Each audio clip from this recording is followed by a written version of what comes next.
বর্তমান অন্তর্বর্তীকালীন সরকারের পক্ষ থেকে আওয়ামী লীগের সকল রাজনৈতিক কর্মকাণ্ডকে নিষিদ্ধ করা হয়েছে। ছাত্র এবং জনতার গণদাবির মুখে এই সিদ্ধান্ত নিতে সরকার বাধ্য হয়েছে, এরকম একটা দৃশ্য আমরা রাজপথে দেখতে পেয়েছি। ছাত্র জনতা বলতে এনসিপি এবং জামায়াত ইসলামী, তাদের কর্মী এবং সমর্থক, তার সঙ্গে সঙ্গে অন্যান্য তাদেরকে যারা সমর্থন করেন, রাজনৈতিক দল মত যারা আছেন, তারা অনেকেই প্রথমে যমুনাতে সেই শুক্রবার দিন তারা সমাবেশ করে যমুনার সামনে, ডক্টর ইউনূসের বাসার সামনে তারা তাদের দাবি জানাতে থাকে এবং সেখান থেকে তারা আবার শাহবাগের দিকে চলে যায়।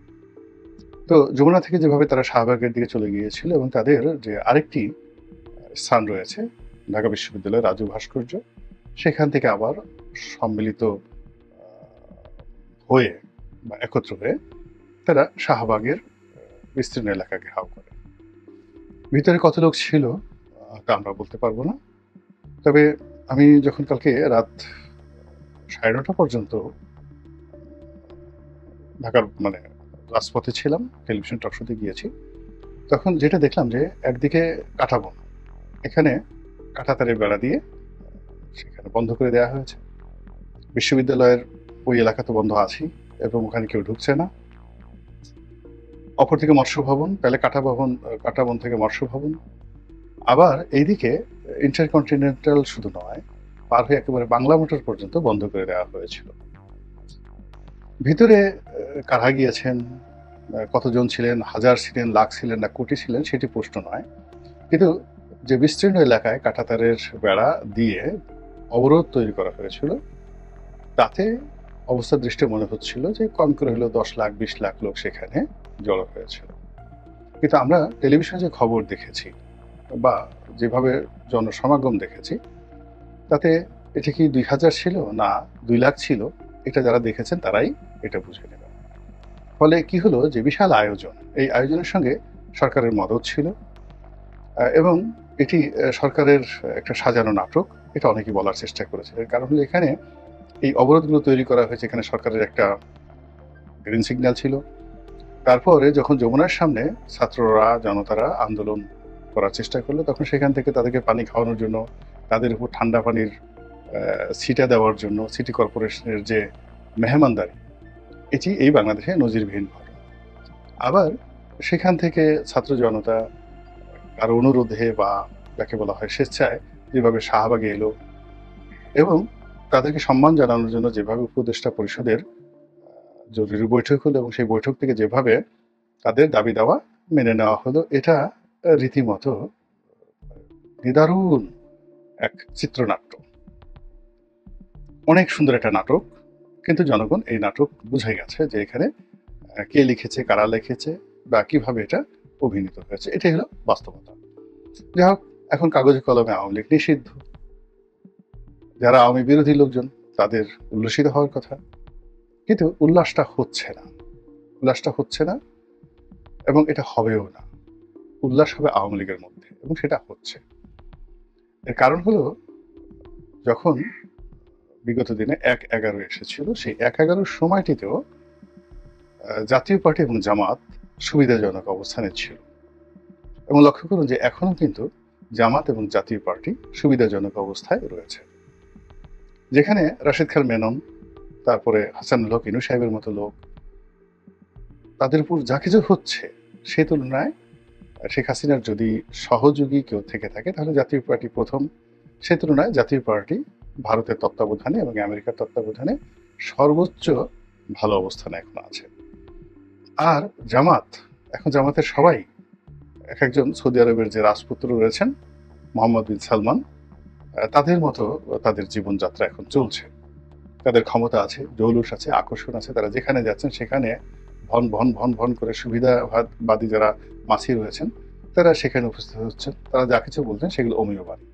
জামাতের জীবনে এরকম সুষমা 1971 সনেও আসেনি। মার্চ এপ্রিল মে মাসে যখন রাজাকার গঠিত হচ্ছিল, আলবদর গঠিত হচ্ছিল, আসাম গঠিত হচ্ছিল এবং তারা সরকারের পক্ষ থেকে যত রকম সুযোগ সুবিধা পেয়ে সারা বাংলাদেশ তারা যেভাবে কবজা করে ফেলেছিল, এবং বলা হয়ে থাকে যে একমাত্র আলবদরেরই 800 করে সদস্য ছিল প্রতিটি থানাতে। তাদেরকে সরকারের পক্ষ থেকে, এগুলো ছিল প্যারামিলিটারি, আলবদর ছিল প্যারামিলিটারি। তো আলবদরকে নিয়মিত মাসিক বেতন দেওয়া হতো সেনাবাহিনীর লোকদের মতো। তাদের হাতে অত্যাধুনিক অস্ত্র ছিল এবং তারা ট্রেনিং প্রাপ্ত ছিল, যুদ্ধ করার জন্য ট্রেনিং প্রাপ্ত ছিল। এবং এই আলবদর বাহিনীকে সাহায্য করার জন্য আসাম ছিল এবং রাজাকার বাহিনী ছিল। আবার এই তিনটি বাহিনীকে সাহায্য করার জন্য বিভিন্ন এলাকাতে তারা শান্তি কমিটি গঠন করেছিল। এই শান্তি কমিটির তথ্য দিত বেসামরিক শান্তি কমিটি, তারপরে যা হবার তাই হতো সেখানে। তো তখন তাদের যে অবস্থা ছিল তার চাইতে এখন এই বর্তমান জামানাতে তাদের অবস্থা অনেক বেশি। এর কারণ ওই সময়টাতে তাদের ব্যাপারে জনগণের ঘৃণা ছিল, ক্ষোভ ছিল, তাদেরকে নিয়ে জনগণের ভয় ছিল, আতঙ্ক ছিল। আর এখন যেটা হলো, তাদের মধ্যে একটা অলিপ্ত ভাব রয়েছে, দেবত্ব ভাব রয়েছে। এখন তারা সবকিছুই করছেন, কিন্তু কোনো দুর্নাম নেই, বদনাম। তো এই জামাতের তো আনন্দ হওয়ার কথা, কিন্তু শেষ পর্যন্ত জামাত আনন্দ করতে পারছে না।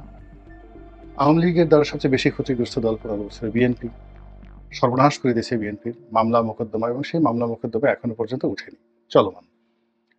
বিএনপিকে লোভ দিয়ে, লালসা দিয়ে বা কিছু সুযোগ দিয়ে এমন একটা জালের মধ্যে আটকে দেওয়া হয়েছে, ফলে বিএনপির যে সকল ধড়িবাজ, দুর্নীতিবাজ কর্মকর্তা ছিল, সামরিক, বেসামরিক, পুলিশ, প্রথম দফায় তাদেরকে বের করে আনা হয়েছে এবং বিভিন্ন পদ পদবি দিয়ে আবার এখন তাদেরকে টাইট দেওয়া হচ্ছে। এমন টাইট দেওয়া হচ্ছে যে অনেকের জান যায় অবস্থা।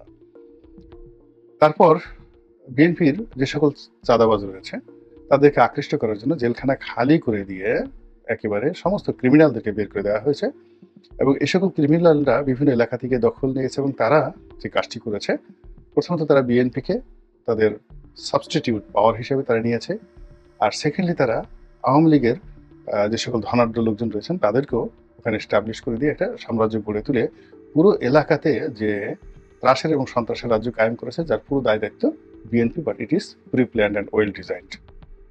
এই গেল বিএনপির অবস্থা।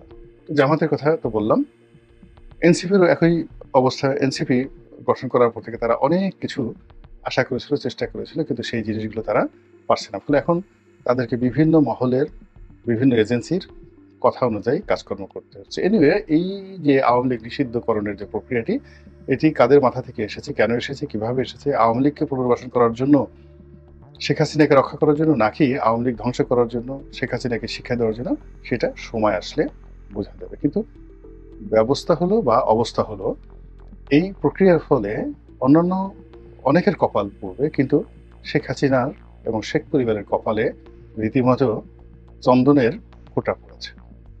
তাদের বৃহস্পতি এখন তুঙ্গে। এই কারণে তুঙ্গে যে 1/11 সময়টিতে বিএনপি এবং আওয়ামী লীগ এই দুটো দলকে -2 ফর্মুলাতে ফেলে দেওয়া হয়েছিল, এবং এই দুটো দলের পরিবারতন্ত্র, অর্থাৎ জিয়া পরিবার এবং বঙ্গবন্ধু পরিবারকে টার্গেট করে তৎকালীন সামরিক শাসকরা যে কাজকর্ম করেছে, তাতে প্রথমত এই দুটো পরিবার শেষ হতে বসেছিল, দ্বিতীয়ত এই দুটো পরিবারের যে প্রভাবযুক্ত দল বিএনপি এবং আওয়ামী লীগ, এখানে শেখ পরিবারের বাইরে, জিয়া পরিবারের বাইরে লোকজন এনে এই দুটো দলকে ওন করার চেষ্টা করা হয়েছিল। বিএনপি সংস্কারবাদী এবং আওয়ামী লীগের সংস্কারবাদী, যা নিয়ে প্রায় 1 বছর টানা হেঁচড়া চলেছে, কিন্তু শেষ হয়নি, সফল হয়নি। কিন্তু পুরো দুটো দলের মধ্যে যে কমপ্লেক্স তৈরি হয়েছে, আওয়ামী লীগ 15 বছর ক্ষমতায় থেকেও সেই কমপ্লেক্স থেকে এখনো মুক্ত হতে পারেনি। সংস্কারবাদীদের নাম শুনলে তাদের মাথা খারাপ হয়ে যায়, আর বিএনপির অবস্থাও একই। বিএনপির ওই সময়টাতে যারা সংস্কারবাদী হিসেবে নাম লিখিয়েছিল, এখনো পর্যন্ত বিএনপি তাদেরকে গ্রহণ করতে পারেনি। গেল এই ঘটনা। তো এবার যখন এই অন্তর্বর্তীকালীন সরকার এলো, তখন তো মানুষ প্রথমে বুঝতে পারেনি এটি বিপ্লবী সরকার, এটা গণতান্ত্রিক সরকার। কিন্তু ধীরে ধীরে এখন মানুষ সবাই বুঝতে পেরেছে যে এর পিছনে অনেক দৃশ্য আছে, অনেক খেলা আছে, এবং খেলা এখন অনেক বাকি আছে। এটা এখন সবাই বুঝতে পারছে যে এখানে অনেক লোক আছে যাদেরকে আমরা মাস্টার মাইন্ড হিসেবে জেনেছি, কিন্তু এই মাস্টার মাইন্ডের আবার মাস্টার মাইন্ড আছে। সামনে যাদেরকে আমরা নৃত্য করতে দেখি, এরা আসলে নৃত্য শিল্পী নয়, তারা পুতুল। পেছনে আরো অনেক বড় শিল্পী রয়েছে, কলাকুশলী রয়েছে, স্ক্রিপ্ট রাইটার রয়েছে। তো এই অবস্থায় আরো একটি 1/11, আরো একটি -2, এই সকল বিষয়ে যে আলাপ আলোচনা হচ্ছিল, এই আলাপ আলোচনায় অতীতের অভিজ্ঞতার কারণে বিএনপি এবং আওয়ামী লীগ ২ দলের মধ্যে কিন্তু একটা ভয় ছিল। যেহেতু সবার আগে এখানে পরাজিত মানে দল হিসেবে আওয়ামী লীগ সম্মুখে চলে আসছে, ফলে অত্যাচারের যে স্টিম রোলার তাদের উপর আসবে, তাদের উপর খড়গ চলবে এবং তাদের উপরই -1 প্রথম চালনা করা হবে এবং সেভাবে কিন্তু সবকিছু এগোচ্ছিল। তো সেক্ষেত্রে ওই আগের মতো দুটো টার্গেট, আওয়ামী লীগকে রিফাইন্ড আওয়ামী লীগ করে সেখানে নতুন কাউকে বসানো, গ্রুপ অফ পিপলকে বসানো এবং বিভিন্ন সময় বিভিন্ন নাম দেওয়া হয়েছে। অর্থাৎ Awami League will be owned by the another person or group of person control by the interim government. এটা হলো মানে পরিকল্পনা। আর এখানে শেখ পরিবার, শেখ হাসিনা মাইনাস হয়ে যাবে অটোমেটিক। এটা নিয়ে আসলে আওয়ামী লীগের যারা নেতাকর্মী তাদের মধ্যে এক ধরনের যাকে বলে আশা, নিরাশা, হতাশা ছিল। এবং আওয়ামী লীগ যদি আবার রিভাইভ হয় সেক্ষেত্রে যারা সাধারণ নেতাকর্মী, লাখ লাখ কোটি কোটি নেতাকর্মী তারা এখানে আসবে। আওয়ামী লীগের অফিস খুলে দেওয়া হলো, সব অফিস, এবং সেখানে যদি আওয়ামী লীগের মোটামুটি নাম আছে এরকম কোনো কাউকে বসিয়ে দেওয়া হতো, ধরুন আইভিকে যদি বসায় দেওয়া হতো, তো আইভি, সাবের হোসেন চৌধুরী, তারপরে ব্যারিস্টার রফিকুল ইসলাম, বীরুত্তম, তারপরে ধরুন তোফায়েল আহমেদ, উনি খুবই অসুস্থ, তারপর ধরুন ওনার নাম তোফায়েল আহমেদ সাহেব আছেন, এরপরে অ্যাডভোকেট আব্দুল হামিদ সাহেব আছেন, এরকম আরো অনেকের নাম বলা যেতে পারে যাদের রেপুটেশন হচ্ছে। ওই যে মান্নান সাহেব আছেন, তারপরে যাকে বলা হয় অন্তত ১০০ লোক আওয়ামী লীগের মন্ত্রী এমপি আছে যাদের আসলে কোনো দুর্নাম বদনাম নেই। তো তারা সরকারের সঙ্গে একটা সমঝোতা করে আওয়ামী লীগ নাম নিয়ে ৩টে অফিস খুলল, সুধার সদন খুলল, সরকারই রেডি করে দিল। তারপর আওয়ামী লীগের বঙ্গবন্ধু এভিনিউ অফিস খুলল এবং এখানে কিন্তু লক্ষ লক্ষ নেতাকর্মীদের ঢল নামবে আওয়ামী লীগের ব্যানারে। এবং এটা যদি কিছুদিন চলতে দেওয়া হতো এবং তাদেরকে কিছু সুযোগ সুবিধা দেওয়া হতো, তাহলে শেখ পরিবারের নাম এবং আওয়ামী লীগের যে নতুন যে প্রত্যাবর্তন সেখান থেকে শেখ হাসিনা এবং শেখ পরিবারের নাম স্বয়ংক্রিয়ভাবে মুছে যেত। এটা শেখ হাসিনাকে ভীষণভাবে কিন্তু ভাবিয়ে তুলেছিল। কিন্তু এখন এই যে আওয়ামী লীগ নিষিদ্ধ হওয়ার ফল, যদি মানে একেবারে আকাশ থেকে জিব্রাইল এসেও নতুন একটা নাম দিয়ে বলে এই নামটি আওয়ামী লীগের যারা নেতাকর্মী আছেন সেই নেতাকর্মীরা এই নামে আসলে তাদের বরকত হবে, এই একই অফিস অর্থাৎ আওয়ামী লীগের অফিস, কিন্তু ধরেন পার্টির নাম হলো ফটাংফট পার্টি। তো ফটাংফট পার্টি আওয়ামী লীগের অফিসে সাইনবোর্ড টানছে এবং সেখানে আওয়ামী লীগের একটা মশা এবং মাছিও কিন্তু এখন যাবে না। ফলে কি হলো, এই আওয়ামী লীগ নিষিদ্ধ হওয়ার ফলে আপাতত -1, শেখ হাসিনা মাইনাস এবং শেখ পরিবার মাইনাস, এই প্রকল্পটি একেবারে চিরদিনের জন্য অ্যাবান্ডেন্ট হয়ে গেল। আর আপনি এদেরকে রাজনীতি থেকে অ্যাবান্ডেন্ট করতে পারবেন না, এদেরকে নিয়ে আর কোনো পলিটিক্স করতে পারবেন না, নাম্বার 1। নাম্বার 2 হলো নিষিদ্ধ করে কখনো কোনো রাজনৈতিক মতাদর্শকে দমন করা যায় না, কেউ কখনো পারেনি। আওয়ামী লীগকে নিষিদ্ধ করে বরং একে আরো শক্তিশালী করা হলো, এদের মধ্যে ক্ষোভ তৈরি করা হলো, এদের মধ্যে ঘৃণা তৈরি করা হলো, এদের মধ্যে প্রতিহিংসা তৈরি করা হলো। আজ জামাতকে নিষিদ্ধ করার ফলে তাদের মধ্যে যে ঘৃণা, ক্ষোভ এবং প্রতিশোধ যে জাগ্রত হয়েছে এবং সেটা এখন আওয়ামী লীগের বিরুদ্ধে কিভাবে কাজ করছে, যে এখন তারা যে আওয়ামী লীগ একসময় শাহবাগকে ব্যবহার করেছে জামাতের বিরুদ্ধে, এখন জামাত সেই শাহবাগকে আওয়ামী লীগের বিরুদ্ধে ব্যবহার করছে। যেখানে এই বঙ্গবন্ধুর বাংলাদেশ, এই শেখ হাসিনার বাংলাদেশ, এখন তারা বলছে গোলাম আজমের বাংলাদেশ। এগুলো সবই আসলে ক্রোধ থেকে, ঘৃণা থেকে। এটা কিন্তু তারা আগে থেকে বলতো না, এই কাজটা তারা করছে আওয়ামী লীগের কারণে। তো এই যে আওয়ামী লীগকে ব্যাকফুটেজে পাঠিয়ে দিয়ে জামাতের যদি 5 to 6% বা 3 to 4% তাদের সমর্থন থাকে, তাহলে 35% লোকের মনে ঘৃণা, ক্রোধ এবং বিক্ষোভ জাগিয়ে দেওয়ার পরিণতি কি হতে পারে, ক্যালকুলেটর লাগবে, আপনি নিজেই মোটামুটি এটা বের করে ফেলতে পারবেন। এখন বক্তব্য হলো যে আওয়ামী লীগ নিষিদ্ধ হয়েছে, এটা দেখে আওয়ামী লীগের খুশির বন্যা, শেখ পরিবারের খুশির বন্যা, শেখ হাসিনা রীতিমতো আনন্দে গড়াগড়ি দিচ্ছে বলে আমি ব্যক্তিগতভাবে মনে করি। আল্লাহ আমাদের সবাইকে হেদায়েত দান করুন এবং হেফাজত করুন। আসসালামু আলাইকুম রহমতুল্লাহি ওয়া বারাকাতুহু।